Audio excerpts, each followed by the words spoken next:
April 3rd, Buckingham Palace. The silence broke before anyone understood why King Charles III had abruptly halted a private briefing, while Meghan Markle's name echoed through restricted corridors, and Prince Harry was nowhere to be found on the updated registry list that had just been circulated among senior aides. Something had shifted, and those inside the palace felt it immediately. The first whispers didn't come from the press, they came from within. A senior palace aide, someone who had watched decades of carefully managed royal balance, hinted that this was not a sudden outburst, but the result of tensions quietly building for months. There had been murmurs about disagreements, about narratives being shaped far from palace walls, about reputations bending under pressure no one wanted to acknowledge publicly. What made this moment different was not the disagreement itself, but the decision to act on it. At the center of this quiet storm stood Meghan, whose recent positioning had reportedly unsettled more than just the traditionalists. Those close to internal discussions suggested that her framing of past events, particularly regarding responsibility and failure, had begun to point subtly toward the institution itself. Not directly, not loudly, but enough to create discomfort. Enough for senior figures to question whether this was simply personal expression or something more strategic. And then came the document. Circulated among a limited circle, it was not meant to leave the room. Yet its implications spread faster than any official statement could contain. Names were reviewed, roles reconsidered, and most strikingly, Harry's absence from a newly proposed structure did not go unnoticed.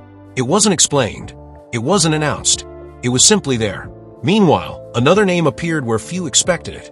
James, Earl of Wessex, until recently a quieter presence in the broader royal narrative, was suddenly positioned closer to a framework that suggested future visibility. No declarations were made, no ceremonies planned, but the shift was enough to ignite speculation among those who understood how the palace communicates without speaking. What made this even more complex was the emotional undercurrent. Those familiar with the king's inner circle described not rage in the traditional sense, but a controlled frustration. A sense that lines had been crossed, not publicly, but internally. The kind of lines that don't appear in headlines, but shape decisions behind closed doors. And Meghan's role in all this. It wasn't about a single statement or a single moment. It was about a pattern, one that some insiders felt was reframing the narrative of past royal struggles in a way that subtly redistributed responsibility. The suggestion that failure wasn't personal, but institutional, began to ripple through conversations that were never meant to reach outside ears. For Harry, this placed him in an unusually delicate position. Not visibly involved, not publicly responding, yet undeniably central to everything unfolding. His absence from that document raised more questions than any official removal ever could. Because in royal terms, silence often speaks louder than action. At the same time, figures like Queen Camilla and Prince William were said to be watching carefully, not intervening, but aware. Very aware. Their positions required distance, yet the implications of what was happening could not be ignored. If roles were being reshaped quietly, then the long-term structure of influence within the family might already be evolving. And beneath it all, one question lingered in the corridors of Buckingham Palace. Was this about accountability or control? Because the distinction mattered. And those closest to the situation understood that once such a line is blurred, restoring balance becomes far more complicated than maintaining it. The subtle rift, Meghan Markle and King Charles III. The relationship between Meghan and the king had never been entirely straightforward, but recent developments suggested a shift from polite distance to something more layered. Palace staff quietly observed that conversations involving her name were becoming less about reconciliation and more about positioning. Not openly critical, not openly defensive, just careful, deliberate, calculated. There was a growing sense that narratives were no longer aligned, and that divergence, even if subtle, was enough to trigger internal reassessment. The king's response, according to those familiar with his approach, was not impulsive. It was measured. Quiet adjustments rather than loud declarations. The silent removal, Prince Harry's disappearing presence. Harry's situation remained perhaps the most puzzling element. No announcement, no confrontation, yet a noticeable absence where presence had once been expected. Those who understood palace protocol knew this was rarely accidental. It raised difficult questions, not just about his role, but about how decisions were being made around him. Was this a temporary recalibration or something more permanent taking shape behind the scenes? The unexpected rise. James steps into focus. James's emergence into this narrative was not dramatic, but was significant. His name appearing in strategic contexts suggested a quiet trust being placed where little public attention had previously existed. For some, this represented stability. For others, it hinted at replacement, not in a direct sense, but in the gradual shifting of roles that often precedes larger transformations within the royal structure. What remained unclear, even to those closest to the palace, was whether this situation would settle or escalate, because once names begin to shift and narratives begin to diverge, the outcome is rarely simple and almost never predictable. April 9th, Windsor Castle. Just days after the documents circulated, tension deepened as King Charles III reportedly convened a restricted council, while Meghan Markle's earlier claims continued to echo in private discussions, and the absence of Prince Harry from key internal references became impossible to ignore. What had quietly begun was now evolving into something far more deliberate. Those present during the internal review described a shift in tone, less uncertainty, more direction. It was no longer about interpreting events, but about responding to them.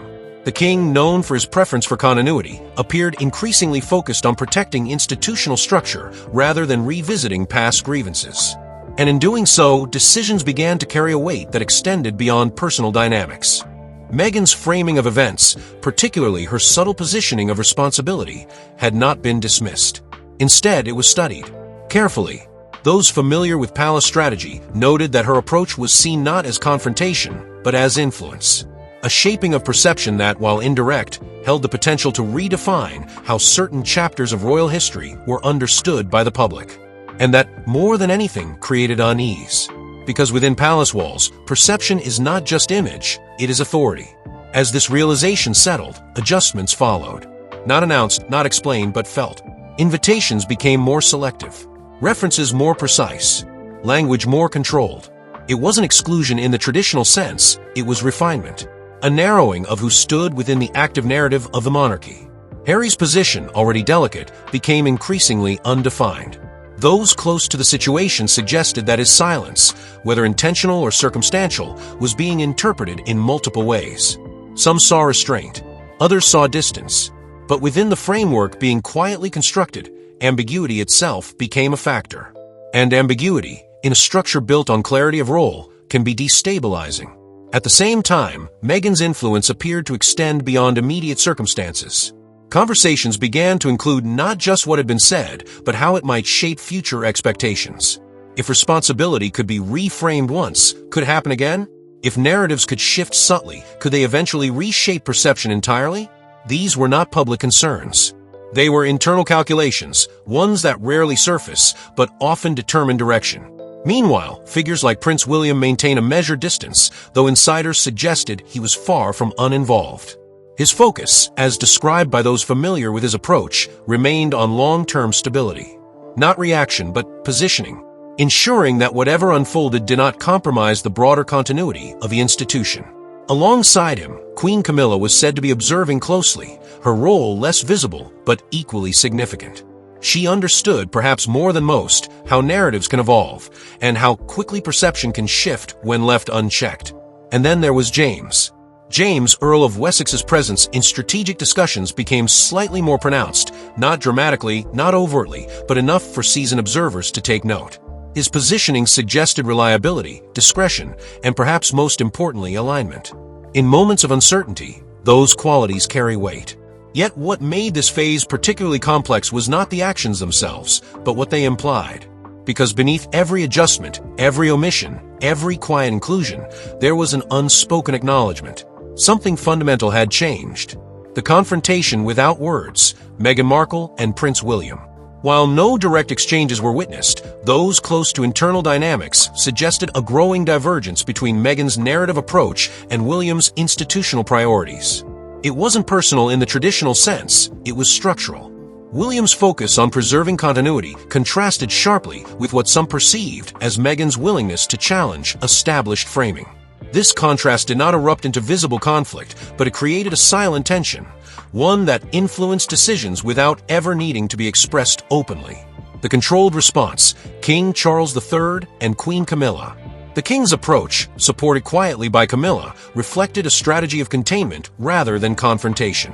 There were no dramatic gestures, no public corrections, only precise adjustments designed to stabilize the situation. Camilla's influence, subtle yet consistent, was said to reinforce this approach. She understood that not every challenge requires a direct response. Sometimes, maintaining structure is itself the answer. The shift in legacy, Harry's absence and James's emergence. As Harry's role became less clearly defined, James's presence offered a contrast that did not go unnoticed. It wasn't about replacement in explicit terms, it was about reliability in uncertain moments. Those observing closely began to question whether this was a temporary alignment or the early stages of a longer-term recalibration of roles within the royal framework. By the end of that week, nothing had been officially declared. No titles stripped publicly, no statements issued. And yet, within palace walls, the understanding was clear. When narratives begin to diverge and roles begin to shift quietly, the consequences rarely remain contained. Because in a structure built on tradition, even the smallest change, if left unspoken, can carry the greatest impact.